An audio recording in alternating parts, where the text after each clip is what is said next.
अथ श्रीमन्नारायणीयं प्रथमदशकं श्रीभगवानुमहिमानुवर्णनं सान्द्रानन्दावबोधात्मकमनुपमितं कालदेशावधिभ्यां निर्मुक्तं नित्यमुक्तं निगमशतसहस्रेण निर्भास्यमानम् अस्पष्टं दुष्टमात्रे पुनरुरुपुरुषात्मकं ब्रह्मतत्त्वम्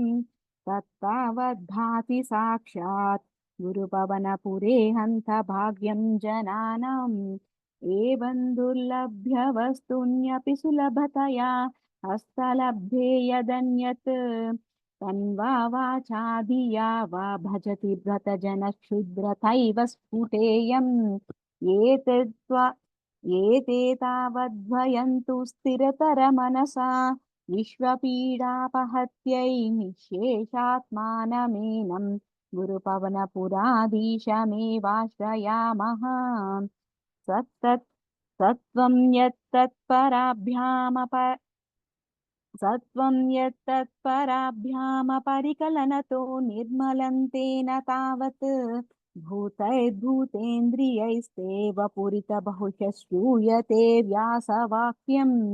तत्सच्छत्वाद्यदच्छातितपरसुखनिर्चिद्भस्निभासरूपम् तस्मिन् धन्या रमन्ते श्रुतिमतिमधुरे सुग्रहे विग्रहे ते निष्कम्पे नित्यपूर्णे निरवधि परमानन्दपीयूषरूपे निलीनानेकमुक्तावळि सुभगतने निर्मलब्रह्मसिन्धौ कल्लोलोल्लासतुल्यं खलु विमलतरं सत्त्वमुपस्तदत्मा तस्मान्नो निष्कलत्वं सकल इति कस्मान्नो निष्कलत्वं सकल इति वचस्त्वत्कलास्वेव भूमन् निर्व्यापारोऽपि निष्कारणमज भजसे यत्प्रियामीक्षणाख्यां तेनैवोदेति लीना प्रकृतिरसकल्पाति कल्पादिकाले तस्य सन्दशुद्धमंशं कमपि तमतिरोधायकं सत्त्वरूपम् सत्त्वं धृत्वा दधासि स्वमहिमविभवाकुण्ठवैकुण्ठरूपम् तत्ता प्रत्यग्रधारादरललितकलायावलीकेलिकारं लावण्यस्यैकसारं सुकृतिजनसदृशां पूर्णपुण्यावतारं लक्ष्मीनिःशङ्कलीला निलयमनमृत सञ्जसन्दोहमन्तः सञ्चित्सिञ्चिन्तकानां वपुरनकलये मारुतागारनाथाम् कष्टाते सृष्टिचेष्टा बहुतर भवखेधावहा जीवभाजाम् इत्येवं पूर्वमालोचितमजितमया नैव मध्याभिजाने नो जीवा कथं वा मधुरतरमिदं त्वद्वपुच्छिद्रसाद्रम् नेत्रैः चोत्रैश्च पीत्वा परमरससुधाम्बोधिपूरे रमेरन् नम्राणान् सन्निधत्ते सततमपि पुरस्थैरनभ्यर्थितानपि अभ्यान् कामाजनस्रं विततरति परमानन्दसान्द्रां गतिं च इत्थं निःशेषलभ्यो निरवधिकफलपारिजातो हरे त्वं क्षुद्रं तं चक्रवाटिद्रुममभिलषति व्यक्तमतिव्रजोऽयम् कारुण्यात् काममन्यं ददतु खलपरे सात्वदस्ततौ विशेषात् ऐश्वर्याधीशतेऽन्ये जगति परजने स्वात्मनोऽपीश्वरस्त्वं त्वय्युच्चैरारमन्ति प्रतिमदमधुरे चेतना स्वीतभाग्याः त्वं चात्मा राम एव त्यक्तुलगुणगणधारा शौरे नमस्ते ऐश्वर्यं शङ्करादीश्वरविनिमननं विश्वतेजोहराणां तेजःसंहारि वीर्यं विमलमपि यशो निःस्पृहैश्चोपगीतम् अङ्गासङ्गा सदा श्रीरखिलद्वितसी नक्ष्यापि ते सङ्गवार्ता तत्त्वातागारवासिन् मुरहर भवद्भक्ष इति श्रीमन्नारायणीये श्रीभगवानुमहिवर्णनं नाम प्रथमदशकं समाप्तं। नारायणाखिलगुरो न भगवन्न नमस्ते नारायणाखिलगुरो भगवन्नमस्ते। अथ श्रीमन्नारायणीयं भगवद्वर्णनं नाम द्वितीयं दशकं। सूर्यस्पर्धिकिरीटमूर्ध्वतिलकस्रोद्धासि फालान्तरम् कारुण्याकुलनेत्रमादहसितोल्लासं सुनासापुटम् गण्डोद्यन्मकराभकुण्डलयुगं सन्तोज्ज्वलत्कौस्तुभम् तद्रूपौ वनमाल्यहारपटलश्रीवत्सदीप्रं भजे। केयूराङ्गदकङ्कणोत्तममहारत्नाङ्गुलीयाङ्कित श्रीमद्बाहुचतुष्कसङ्गतगदा शङ्कारि पङ्केरुहाम् काञ्चित् काञ्चन काञ्चिलाञ्चितलसत्पीताम्बरालम्बिनीम् आलम्बे विमलाम्बुजधृतिपदां मूर्तिं तवातिच्छिदम् यत्रैलोक्यमहीयसोऽपि महितं सम्मोहनं मोहनात् कान्तं कान्तिनिधानतोऽपि मधुरं माधुर्यधुर्यादपि सौन्दर्योत्तरपोऽपि सुन्दरतरं त्वद्रूपमाश्चर्यतोपाश्चर्यं भुवनेन कस्य कुतुकं तृष्णाति विष्णो विभो। तत्साधुं मधुरात्मकं तव वपुः सम्प्राप्य सम्पन्मयी सा देवी परमोत्सुका चिरतरं नास्ते स्वभक्तेष्वपि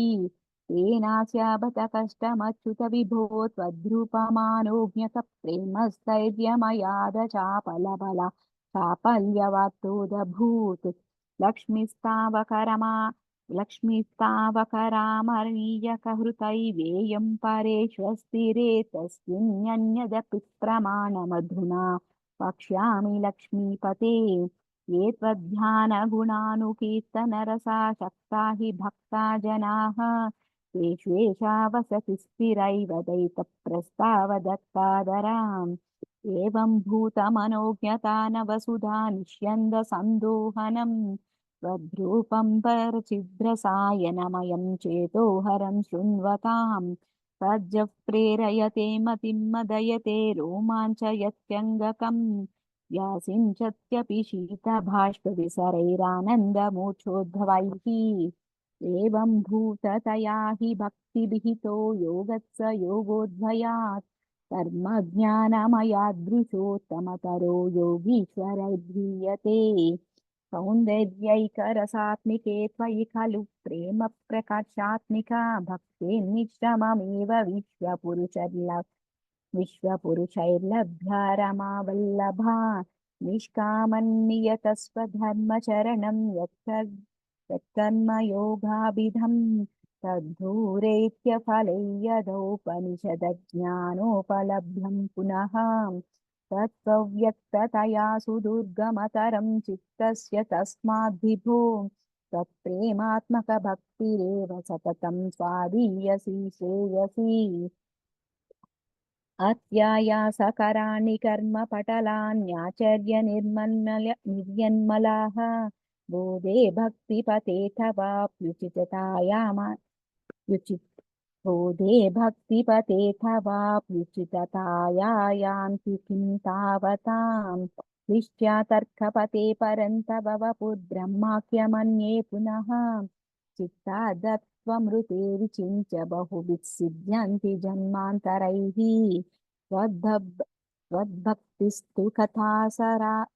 त्वद्भक्तिस्तु कथारसामृतझरी निर्मज्जनेन स्वयं सिद्ध्यन्ति विमलप्रबोधपदनीमक्लेशशच्छन्वती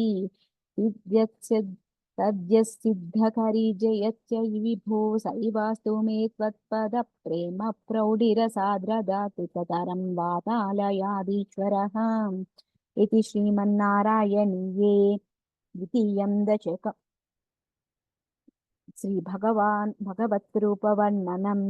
द्वितीयं दशकं समाप्तं। नारायणाखिल गुरो भगवन्नमस्ते नारायणाखिल गुरो भगवन्नमस्ते। अथ श्रीमन्नारायणीयं तृतीयं दशकं पठन्तो भक्तिस्वरूपवर्णनं भक्तिकै प्रार्थना च पठन्तो नामानि प्रमदभरसिन्धौ निपतिताः स्मरन्तो रूपन्ते वरद कथयन्तो गुणकथाः चरन्तो ये भक्ता स्वयि खलु रमन्ते परममून् अहं धन्यान् मन्ये समधिगत सर्वाभिलषितान् गदक्लिष्टं कष्टं तव चरणसेवा रसभरेऽप्यनासक्तं चित्तं भवति बत विष्णो कुरु दयाम् भवत्पादाम्बोजस्मरणरसिको नाम निवहान् अहं गायं कुहचन विवस्वामि द्विजने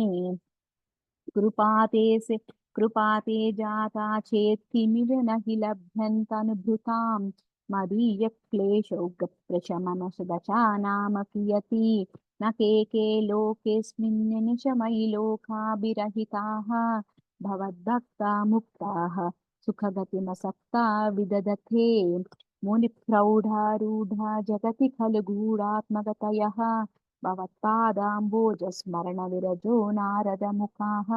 करन्ति च स्वैरं सततपनिनिर्भातपरिचित् सदानन्दद्वैतप्रशपरिमग्ना किमपरम् भवद्भक्तिस्थिता भवतु मम सैव प्रशमयेत् अशेषक्लेशौघं खलु हृदि सन्देहकणिका न चेद्वेदा शक्योऽस्ति स्वचनं नैगमवचः भवेन्नित्यारत्या पुरुषवचनप्रायमखिलम् भवद्भक्तिस्तावत् प्रमुखमधुरा त्वद्गुणरसात् किमप्यारूढा चेत् अखिलपरितापश्च पुनश्चान्ते स्वान्ते विमलपरिबोधोदयमिलन् महानन्दद्वैतं विशति किमः प्रार्थ्यमपरम् विदूय क्लेशान्मे कुरु चरणयुग्मं द्रुतरसं भवक्षेत्रप्राप्तौ करमपि च ते पूजनविधौ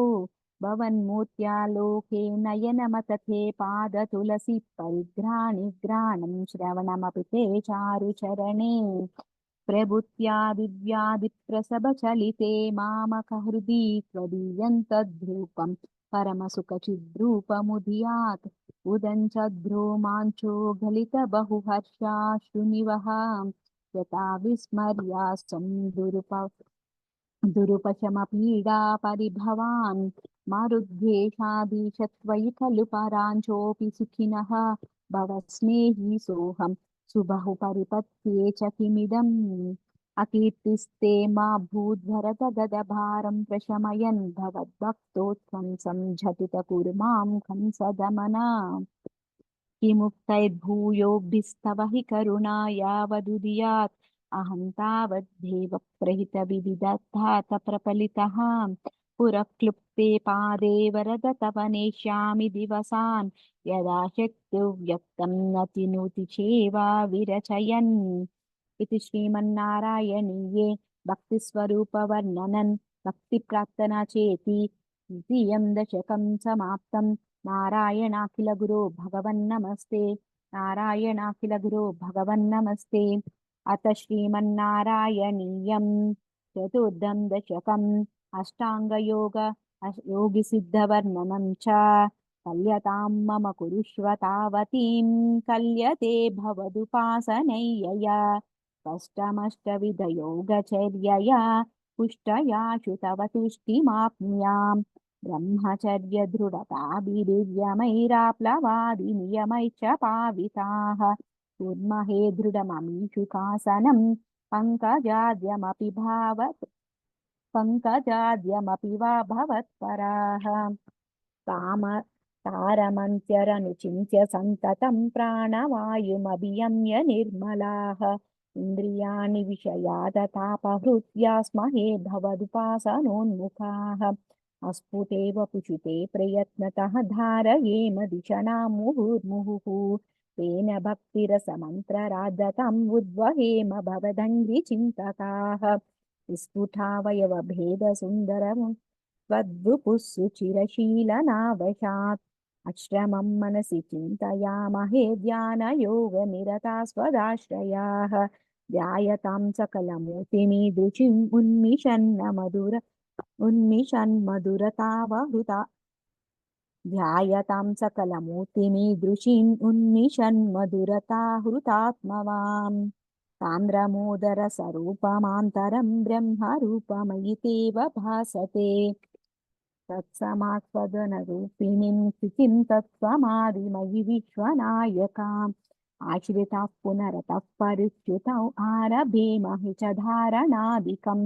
नित्यमभ्यसननिर्भरोल्लसत्वत्परात्मसुखकल्पितोत्सवाः मुक्तभक्तिकुलमौति मौलिताङ्गताः पञ्चरेम शुकनारदादिवत् तत्त्वमादिविजये तु यः पुनर्मञ्चुमोक्षरसिकक्रमेण वां योगवश्यमनिलं षडाश्रहे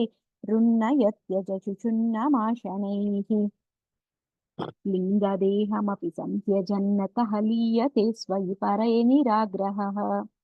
उद्ध्वलोककुतुकीतुमूर्धतत्सार्धमेव करणैर्निवीयते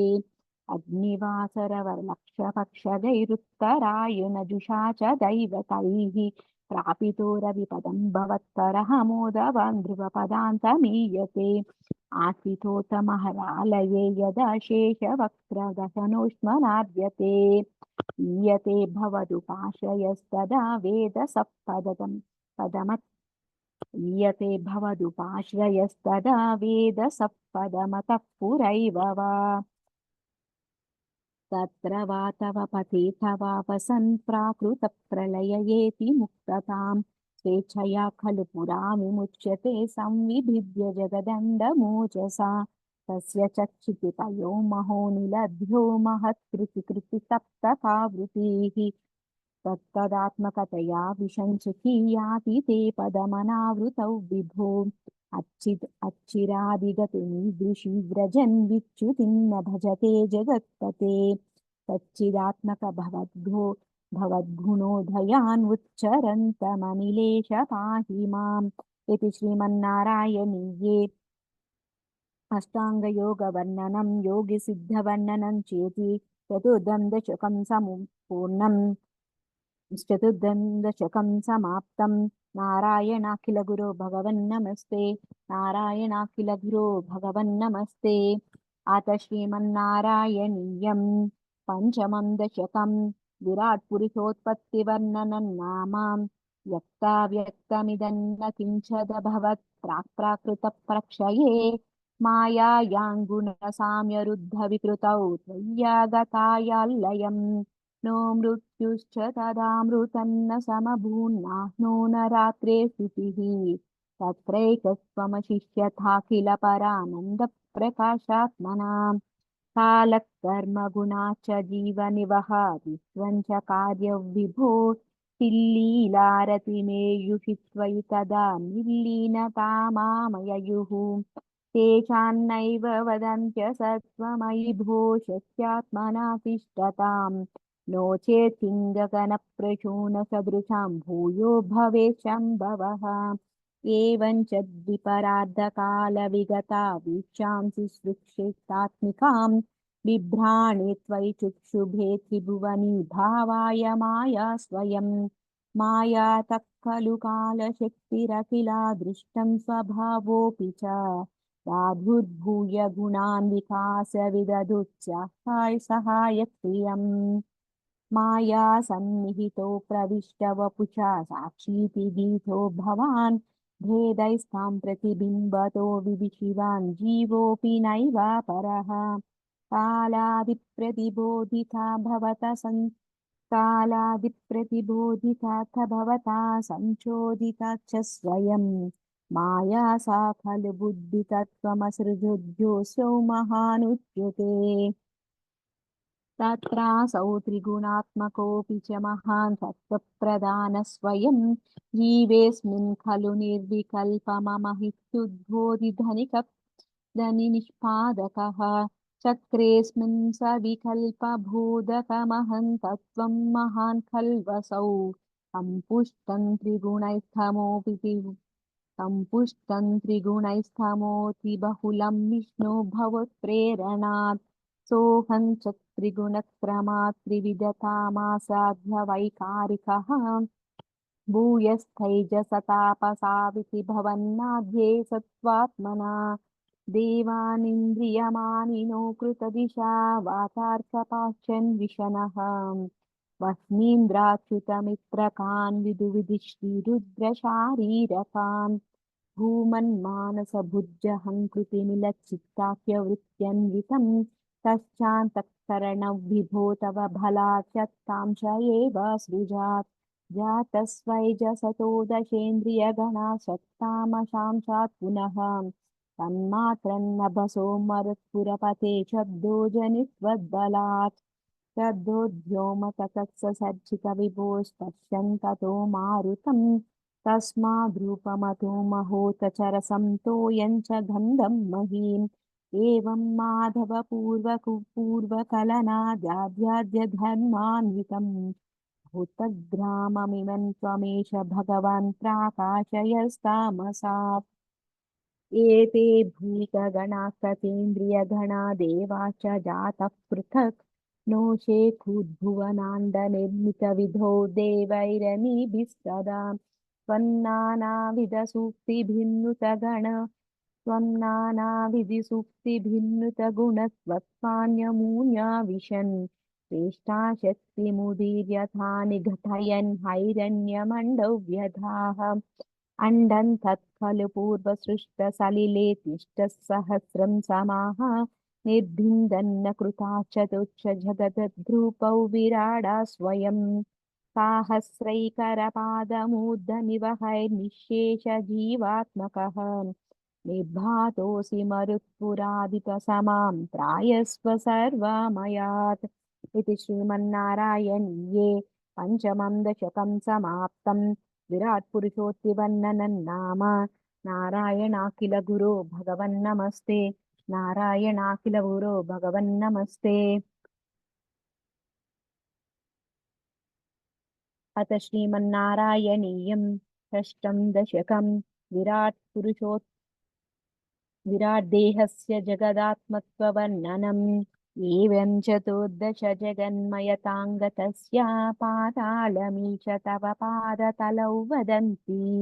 पार्थोद्वदेशमपि देवरसातलं ते गुल्पद्वयं खलु महातलमद्भुतात्मन् जङ्घे तलातलमथो सुतलं च जानु किञ्चोरुभागयुगलौ वितलातले द्वे शोणीतलञ्जगनमम्बरमङ्गनाभिः वक्षश्च शक्रनिलयस्तव चक्रपाणि ग्रीवामहस्तव मुखं च जनस्तपस्तु पालं शिरस्तव समस्तमयस्य सत्यम् एवं जगन्मयतनो जगदाश्रितैर्यन्नैन्यद्भवद्भवपुषे भगवन्नमस्ते त्वद्ब्रह्मान्द्ररन्ध्रपदमीश्वर विश्वकन्द छन्दांसि केशवघनास्तव केशपाशाः उल्लासि चिल्लियुगलं गृहिणस्य गेहं लक्ष्माणि रात्रिदिवसौ सविता च नेत्रे निःशेष विश्वरचना च कटाक्षमोश्च कर्णौ दिशोष्वयुगलं तव नासिके द्वे लोभत्रपे च भगवन्नतरोत्तरोष्टौ तारागणश्च दशनाशमनश्च दंष्ट्र मायाविलासहिसितं स्वसितं समीरः जिह्वाजलौ वचनमीश शकुन्तपङ्क्तिः सिद्धादयस्वरगणा मुखरन्ध्रमग्निः देवाभुजास्तनयुगं तव धर्मदेवः पुष्टं त्वधर्म ह्यदेव मनस्तुधांशुः अव्यक्तमेव हृदयाम्बुजमम्बुजाक्ष कुक्षित्समुद्रनिवहावसनं ततञ्जे केशः प्रजापतिरसौ वृषणौ च मित्रः शोणिस्थलं मृगगणाः पदयोर्नखास्ते हस्तस्पृशन्ध्वमुखा गमनं तु कालः विप्रादिवन्नभवनौ वदनाब्जबाहु चातुर्युग्मचरणं करुणाम्बुदेते संसारचक्रमयि चक्रधरक्रियास्ते वीर्यं महासुरगणोऽस्ति कुलानि शैलाः नाज्यः रोम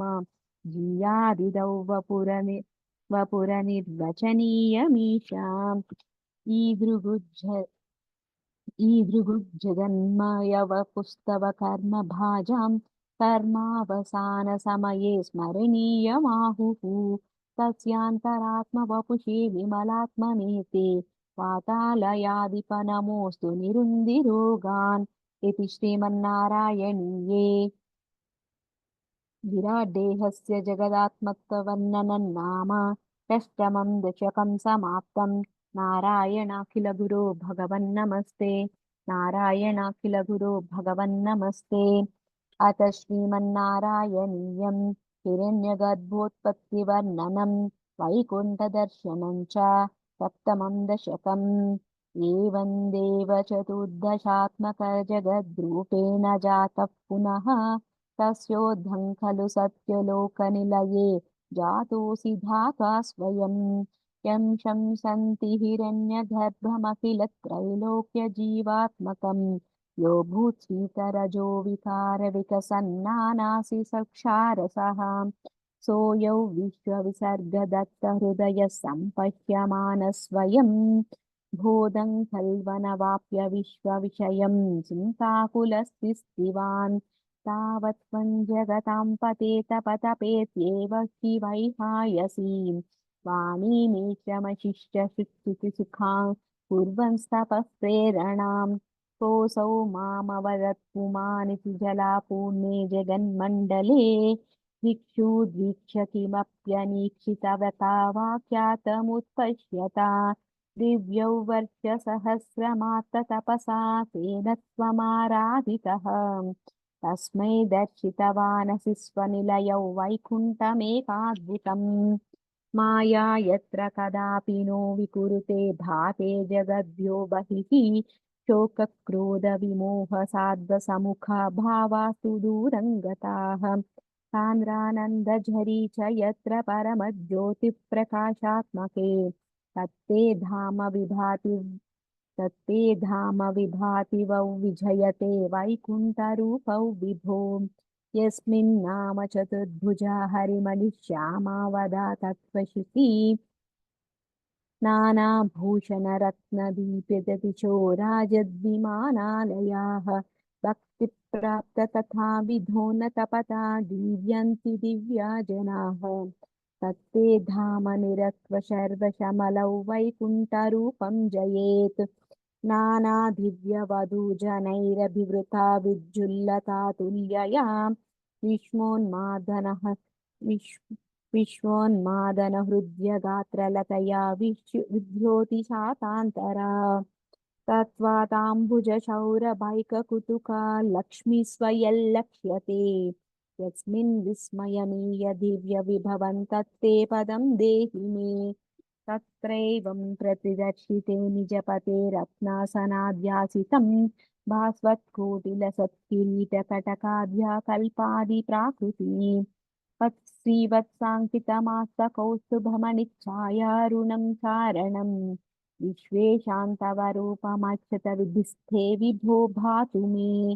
कालं बोधकलाय कोमलरुचिं चक्रेण चक्रं दिशाम् आवृण्वानमुदारमन्दहसितस्यन्दप्रसन्नाननं।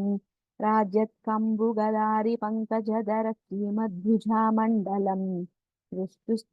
स्रष्टुस्तिकरं वपुस्तव विभो मद्रोगमुद्वासयेत्। दृष्ट्वा संभृतसम्भ्रमः कमलभूस्वत्पादपातोरुहे हर्षावेशवशौ वदो निपतितः प्रीत्या कृतार्थीभवन्। जानास्येव मनीषितं मम विभो ज्ञानं तदा पादयः। द्वैताद्वैतभवत्स्वरूपपरमित्याचष्टत्वं त्वां भजे। आत्रामे चरणे विनम्रमततं हस्तेन हस्ते स्पृशन् बोधस्ते भविता न सर्वविधिविद्भिन्दोऽपि सञ्जायते। इत्याभाष गिरं प्रतोष्य निरतां तच्चित्तगूढस्वयं। सृष्टौ त्वं समुधैर्यः स भगवन्नुल्लासयोल्लाभकम्। इति श्रीमन्नारायणीये हिरण्यगर्भोत्पत्तिवर्णनं नाम वैकुण्ठदर्शनं चेति सप्तमं दशकं समाप्तं। नारायणाखिलगुरो भगवन्नमस्ते। नारायणाखिलगुरो भगवन्नमस्ते। अथ श्रीमन्नारायणीयम् अष्टमं दशकम्। प्रलयान्तरजगत्सृष्टिवर्णनं च एवं तावत् प्राकृतप्रक्षयान्ते ब्राह्मे कल्पेशादिमे लब्धजन्म ब्रह्मा भूयस्त्वत्त एवाप्यवेधान् सृष्टिं चक्रे पूर्वकल्पोपमानम् सोऽयं चतुर्व्यः सहस्रमितान्यहानि तावन्निकाचरजनि बहुशो निनाय निद्राप्यसौ त्वयि निलीय समं स्वदृष्टैः नैमित्तिक नैमित्तिकप्रलयमहूर्तोऽस्य नैमित्तिकप्रलयमः नैमित्तिकप्रलयमाहुरतोऽस्य रात्रिम् अस्मादृशां पुनरुरुमुपकृत्य तुल्यं सृष्टिं करोत्यनुदिनं स भवत्प्रसादात् प्राग्ब्रह्मकल्पजुषां च परायुषां तु चित्तप्रबोधनसमास्थितदापि सृष्टिः पञ्चाश पञ्चाशदब्धमधुना स्वययोद्धरूपम् एकं परार्थमतिवृत्य हि वर्ततेऽसौ तत्रान्तरात्रिजनितं कथयामि भूमन् पश्चाद्दिनावतरणे च भवद्विलासन् दिनावसाने च सरोजयोनिः सुषुप्तिकामत्वयि सन्निलीये जगन्ति च त्वज्जठरं समीयुः तदेदमेकान्नवमास विश्वम् तवैव वेशे फणिराजिशेषे जलैकशेषे भुवनेश्मशेषे आनन्द्रसान्द्रानुभवस्वरूपः स्वयोगनिद्रा परिमुद्रितात्मा कालाक्षशक्तिं प्रलयावसाने प्रबोधयेत्यादिशताकिलाधौ त्वया प्रसुप्तं परिसुप्तशक्तिव्रजेन तत्राखिल जीवधाम्ना चतुर्युगाणां च सहस्रमेवं त्वयि प्रसुप्ते पुनरद्वितीये कालाक्षशक्तिप्रथमप्रबुद्धा प्राबोधयत्वां किल विश्वनाथा विबुध्य च त्वं जलगर्भशायिन् विलोक्य लोकानखिलान् प्रलीनान् तेष्वेष सूक्ष्मात्मतया निजान्तस्थितेषु विश्वेषु दधात दृष्टिम् रतस्वधीयादयिनाभिरन्द्रात् उदञ्चितं किञ्चिन दिव्यपद्मं विलीननिःशेषपथार्थमाला सङ्क्षेपरूपं मुकुलायमानम् तदेतदम्बोरुहकुड्मलन्ते कलेबराद्धो यतपथे प्ररूढं बहिन्निरीतं परितस्वरुद्भिः सधामविद्धान्तमलं न्यकृन्तत् सम्पुल्लपत्रे निरतौ विचित्रे तस्मिन् भवद्वीर्यधृते सरोजे तवद्मजन्मा विधिराविरासीत् स्वयं प्रबुद्धा किल वेदराशिः अस्मिन् परात्मन्ननुपाद्मकल्पे त्वमित्तमुत्तापितपद्मयोनिः अनन्तभूमामरोगराशिं नुरिन्दिवातालयवास विष्णु इति श्रीमन्नारायणीये प्र प्रलयवर्णनं प्रलयान्तरजगत्सृष्टिप्रलयवर्णनं जगत्सृष्टिवर्णनं चेति अष्टमं दशकं समाप्तं नारायणाखिलगुरो भगवन्नमस्ते नारायणाखिलगुरो भगवन्नमस्ते अथ श्रीमन्नारायणीये नवमं दशकं जगत्सृष्टिप्रकारवर्णनम् पिपिस्तकमलोद्भवस्तहिनाभिपङ्केरुहे कुतस्त्विदिदमम्बुधादिउदितमित्यनालोकयन् तदीक्षणकुतूहलात् प्रदिदिशौ विवृत्ताननः चतुर्वदनतामगाद्विकसदष्टदृष्ट्यम्बुजाम् महार्णवविघूर्णितं कमलमेव तत्केवलं विलोक्य तदुपाश्रयन् तव तनुन्तु नालोकयन् स एष कमलोदरे महति निस्सहायो ह्ययम् कुतस्विगदमम्बुजं समदनीति चिन्तामगात् अमुष्य हि सरोरुहः किमपि कारणं सम्भवेत् इति स्म कृतनिश्चयः स खलु नालरन्ध्राध्वना स्वयोगबलविद्यया समवरूढवान् प्रौढधीः तदीयमतिमोहनन्न तु कलेबरं दृष्टवान् ततः सकलनालिका विवरमार्गगो मार्गयन् प्रयस्य शतवत्सरं किमपि नैव सन्दृष्टवान् निवृत्य कमलोदरे सुखनिषिन्न एकाग्रधीः समाधिबलमादधे भवदनुग्रह समाधिबलमादधे भवदनुग्रहैकाग्रही शतेन परिवत्सरै दृढसमाधिबन्धोल्लसत्प्रबोधविशदीकृत स खलु पद्मिनी सम्भवः अदृष्टचरमद्भुतं तव हि रूपमन्तदृशाम् यचष्ट परिदुष्टधीर्भुजगभोगभागाश्रयम् किरीटमकुटोल्लसत्कटककारकेयूरयं कमणिस्फुरितमेकलं सुपरिवीतपीताम्बरम्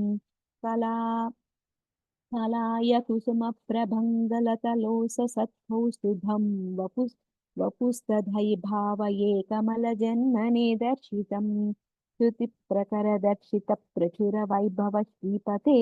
हरे जय जय प्रभो पदमुपाैषि दिष्ट्यादृशो कुरुष्व धियमाशु मे भुवननिर्मितौ कर्मटाम् इति द्रुहिणवर्णितस्वगुणबृंहि मा पाहि माम् लभस्व भुवनत्रये लभस्व भुवनत्रयीरचन दक्षतामक्षतां गृहाणमदनुगृहुं कुरु तपश्च भूयो विधे भवत्वखिल साधिनीमय च भक्तिरत्युत्कटे तुदीर्यगिरिमा दधा मुदितचेतसौ वेदसं शतं कृततपासतः खलु दिव्यसंवत्सरान् अवाप्य च तपोबलं मतिबलं च पूर्वादिकम् उदीक्ष्य किल कम्पितं पयसि पङ्कजौ वायुना भवद्बलिलविजृम्भितव भवद् भवद्बलविजृम्भितः पवनपातसी पीतवान् तवैव कृपया पुनः सरसिजेन तैनेव सह प्रकल्प्य भुवनत्रयीं प्रववृते प्रजानिर्मितौ तथाविध कृपाभरो गुरुमरुत्पुराधीश्वर त्वमाशु परिपाहि मां गुरुदयोक्षिधैरीक्षितैः इति श्रीमन्नारायणीये जगत्सृष्टिवर्णनं नाम नवमं दशकं समाप्तं नारायणाखिल गुरो भगवन्नमस्ते नारायणाखिल गुरो भगवन्नमस्ते अथ श्रीमन्नारायणीयं दशमं दशकं सृष्टिवैविध्यवर्णनं वैकुण्ठवर्धितफलोत्थ भवत्प्रसादात् अम्भोजयोनिनिरसुधृत किल जीवदेहान् प्राप्नूनि भूरहन् अमयानि तथाधिरश्चां जातिं मनुष्यमिवहानपि देवभेदान् नित्याग्रहास्मि मतिरागविकोपभीतिः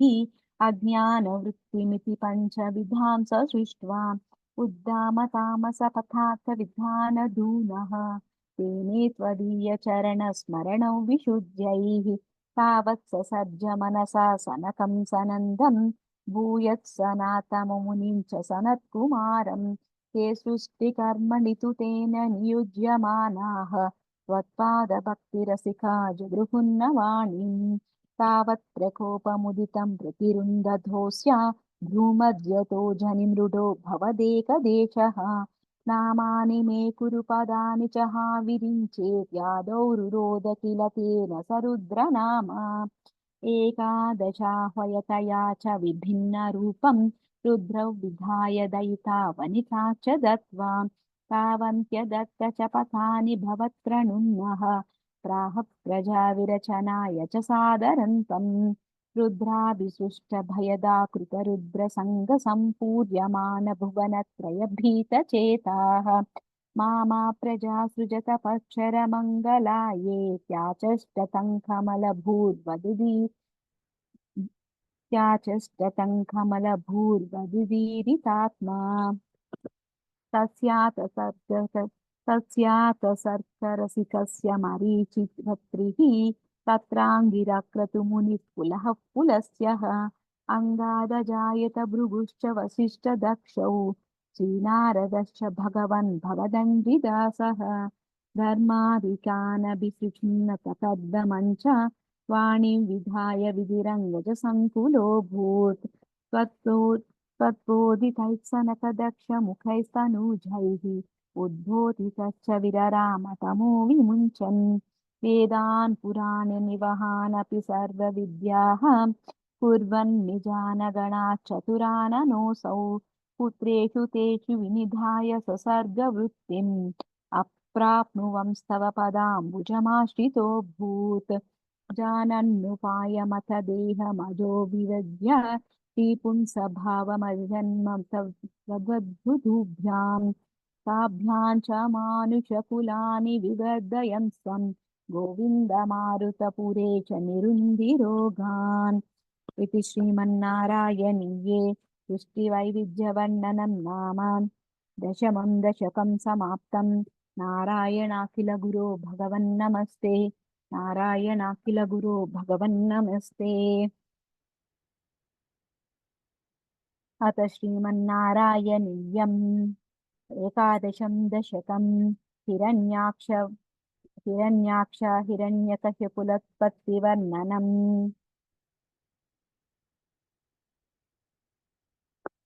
अथ श्रीमन्नारायणीये कनकादीनां वैकुण्ठप्रवेशवर्णनं जय विजयशापवर्णनं हिरण्यकशिपु हिरण्याक्षोत्पत्तिवर्णनं च एकादशं दशकं। क्रमेण सर्गे परिवर्धमाने कदापि दिव्या सनकादयस्ते भवद्विलोकाय विकुण्ठलोकं त्रिपेदिरे मारुतमन्दिरेशा मनोज्ञनैश्चेयसनकादिनैर्ये अनेकवापि मणिमन्दिरैश्च अनूपमन्तं भवतो निकेतं मुनीश्वराः प्रापुरतीतकक्ष्याः भवद्दिदृक्षान् भवनौ विवुक्षान् ध्वास्थौ जयस्तान् विजयोऽप्यरुन्धाम् तेषान्तचित्ते पदमापकोपः सर्वं भवत्प्रेरणयैव भूमन् वैकुण्ठलोकानुचितप्रचेष्टौ कष्टायुवाञ्जै प्रगतिं भजेथम् इति प्रशप्तौ भवदाश्रयौ तौ हरिस्मृतिर्नो श्रुतिनेमतुस्ताम् तदेतदज्ञाय भवानवाप्तः सहैव लक्ष्मा बहिरम्बुजाक्ष खगेश्वरां सातितचारुबाहुः आनन्दयस्वानभिराममूर्त्या प्रसाद्यगीर्भिस्तुवतो मुनीन्द्रान् अनन्यनाथावतपार्षदौ तौ संरम्भयोगेन भवेस्मिभिर्माम् उपेतमित्यात्तकृपन्यगादीः त्वदीयभृत्या काश्यपात्तौ सुरारिवीरा उदितौ द्वौ सन्ध्यासमुत्पादनकष्टचेष्टौ यमौ च लोकस्य यमाविवान्यौ हिरण्यपूर्वः कसिपुः पिलैकः परो हिरण्याक्ष इति प्रतीतः उभौ भवन्नाथमशेषलोकं ऋचान्यरुन्धान् निजवासवान्दः तयोर्हिरण्याक्षमहेसुरे महासुरेन्द्रः प्रणाय धावन्नववाप्तवैरिः भवत्प्रियां क्षां सलिले निमज्जय सचारगर्वात् विनदन् गदावान् ततो जलेशान् सदृशं भवन्तं निशम्य बभ्रामगवेशयं स्वां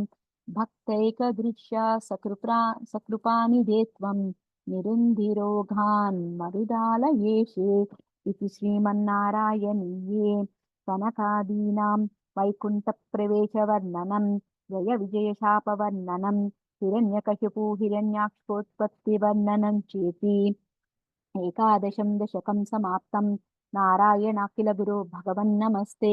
नारायणाखिल गुरो भगवन्नमस्ते। अथ श्रीमन्नारायणीयं वराहवतारवर्णनं भूम्युद्धारणवर्णनं च द्वादशं दशकं। स्वायम्भुवो मनुरथो जनशर्गशीलः दृष्टा महीयमसमये सलिले निमग्नाम् स्रष्टारमापि शरणं भवदङ्घ्रिसेवा तुष्टाशयं मुनिजनैः सह सत्यलोके कष्टं प्रजा सृजति मय्यवनिर्निमग्ना स्थानं सरोजभव कल्पय तत्प्रजानाम् इत्येवमेष कथितो मनुना स्वयंभूः अम्भोरुहाक्ष तव पादयुगौ व्यचिन्तीत्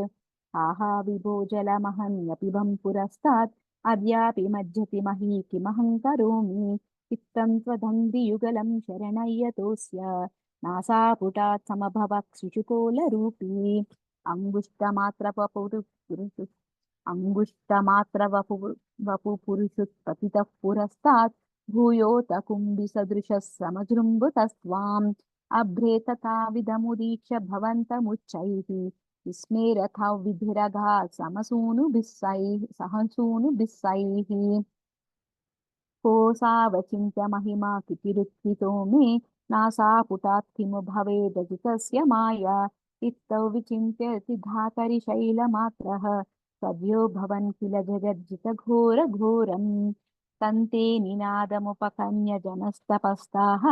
सत्यस्थिता च मुनयो नुनुर्भवन्तम् तस्तोत्रहर्षुलमनः परिणध्य भूयः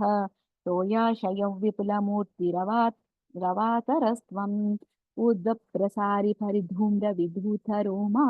प्रोक्षिप्तवालधिरवान्मुखघोरघोणः चूर्णप्रदीर्णजलदः परिघूर्णदक्ष्णा श्रोतॄन्मुनीन् शिशिरयन्नवतेरितत्त्वम्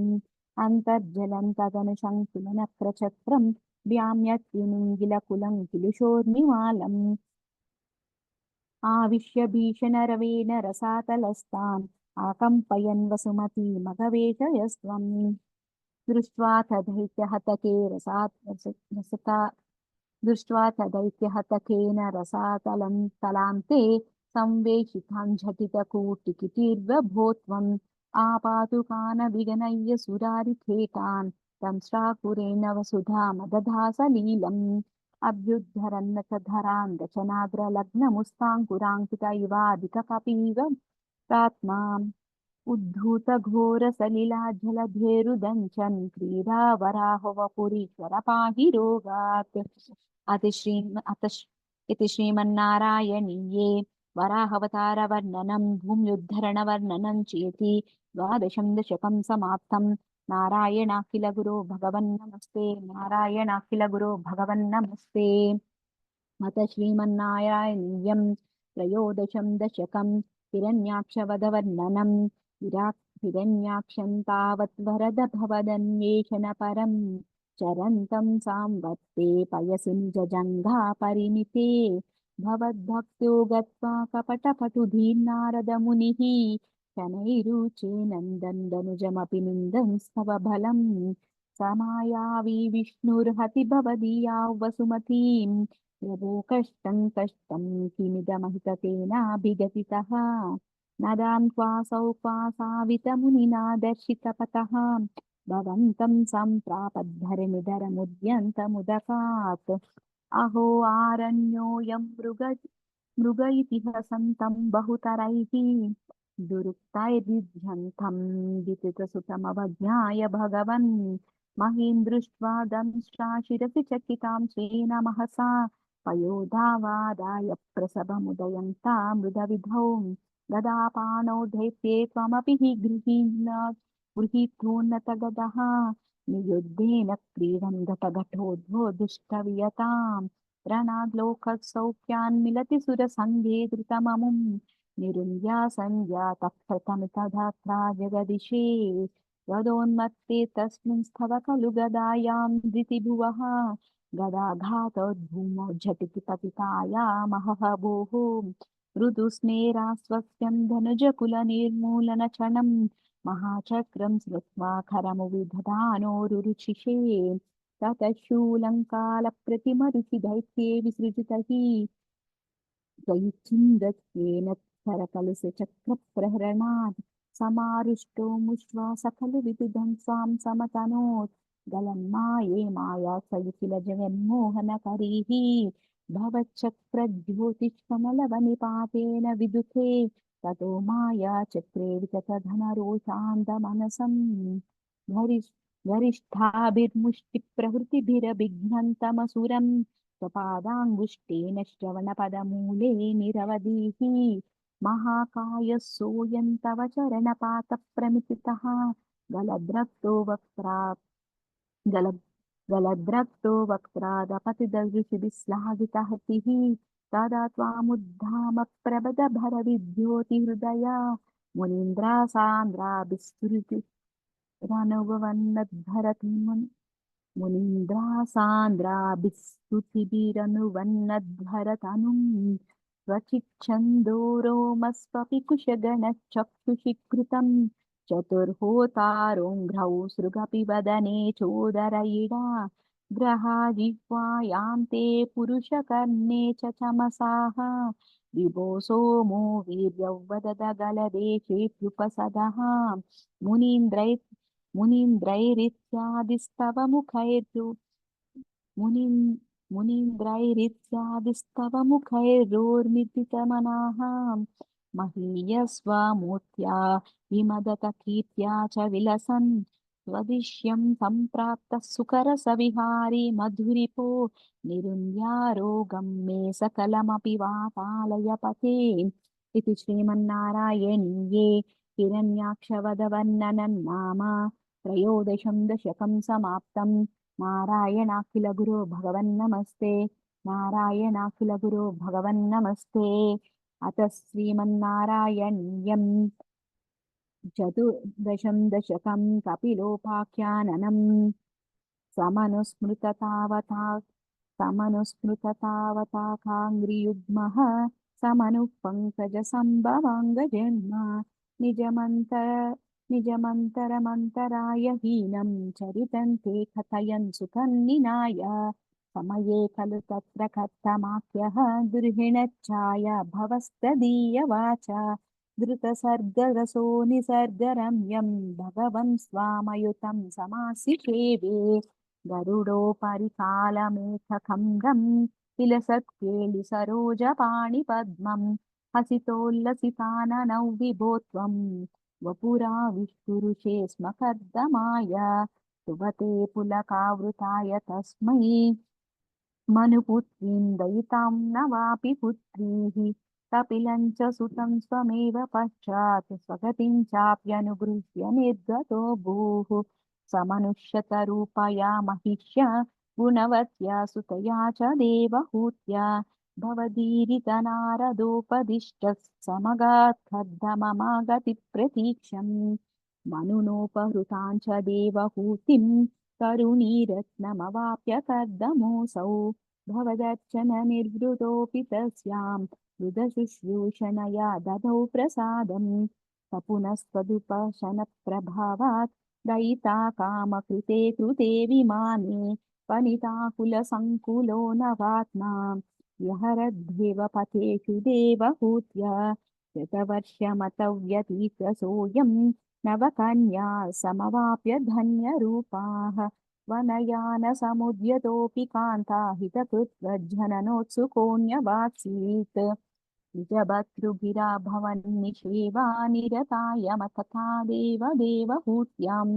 कपिलस्त्वमजायता जनानां प्रतयिष्यन् पदमा परमात्मतत्त्वविद्यां वनमेयुषि कर्दमे प्रसन्ने मत सर्वस्वमुपाधिसञ्जनन्यै कपिलात्मकवायुमन्दिरे च त्वरितं त्वं परिपाहि मान् गदौघात् इति श्रीमन्नारायणीये कपिलोपाख्यानं नाम चतुर्दं दशकं समाप्तं नारायणाखिलगुरो भगवन्नमस्ते नारायणाखिलगुरो भगवन्नमस्ते अथ श्रीमन्नारायणीयं पञ्चदशं दशकं कपिलोपदेशं मतिरिह गुणसक्ता बन्धकृत्तेष्वसक्ता त्वममृतकृतपरुन्धे भक्तियोगस्तु शक्तिम् महदनुगहमलब्ध्वा भक्तिरेवात्र साध्या कपिलतनुरिति त्वं देवहूत्यैन्यगादीः प्रकृतिमहदहङ्कारा च मात्रा च भूतान्यपि हृदपि दचाक्षि पूरुषः पञ्चविंशः इति विदितविभागो मुच्यते सौ प्रकृत्या कपिलतनुरिति त्वं देवहूत्यैन्यगादीः प्रकृतिगणगुणोद्भैर्नार्जते पूरुषोऽयं यदि तु सजति सत्यां तद्गुणास्थं भजेरन् मदनु मदनुभजन तत्त्वालोचनैः साप्यपेयात् कपिलतनुरिति त्वं देवहूत्यैन्यगादीः विमलमतिरूपान्तरे रासनाद्भैर्मदङ्गं गरुडसमधिरूढं दिव्यभूषायुधाङ्कं रुचितुलिततमालं शीलयेतानुवेलं कपिलतनुरिति त्वं देवहूत्यैन्यगादीः मम गुणगणलीला कण्णनैः कीर्तनाद्यैः मयि सुरसरिद्भोगप्रत्यचित्तानुवृत्तिः भवति परमभक्तिसाहिनृत्योर्विजेत्री कपिलतनुऋत्वं देवहूत्यैन्यदादीः अहह बहुलहिंसा संस्थितार्थैकुटुम्बं प्रतिदिनमनुपुष्णान् क्रीडितो बाललाली विशति हि गृहसक्तो यातनां मय्य भक्तः कपिलतनुरुचित्वं देवहूत्यैन्यगादि युवति जितरखिन्नो जातबोधोऽप्यकाण्डे प्रसवगलितबोधः पीडयोल्लङ्घ्य बाल्यम् पुनरपि बतमुच्यत्येव तारुण्यकाले कपिलतनुरुचित्वं देवहूत्यैन्यगादीः विधृतसुरगणयाजिधार्मिको यो गृहस्थः स च निपतिति काले दक्षिणाद्योपगामी मयि निहितमकामयन् कर्म तु पदार्थम् कपिलतनुरिति त्वं देवहूत्यैन्यगादीः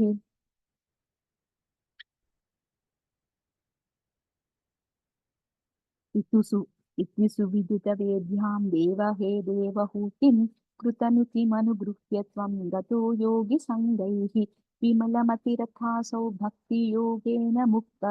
त्वमपि जनहितार्थौ वर्तसे प्राहुदीक्ष्यां परमकिमुबहुक्य त्वत्पदाम्बोजभक्तिं सकलभयविनेत्रीं सर्वकामोपनेत्रीं वदसि खलु दृढं त्वं तद्विधूयामयान्मे गुरुपवनपुरेश त्वय्युपादस्वभक्तिम् इति श्रीमन्नारायणीयं कपिलोपदेशं नाम पञ्चदशं दशकं समाप्तं नारायणाखिलगुरो भगवन्नमस्ते नारायणाखिलगुरो भगवन्नमस्ते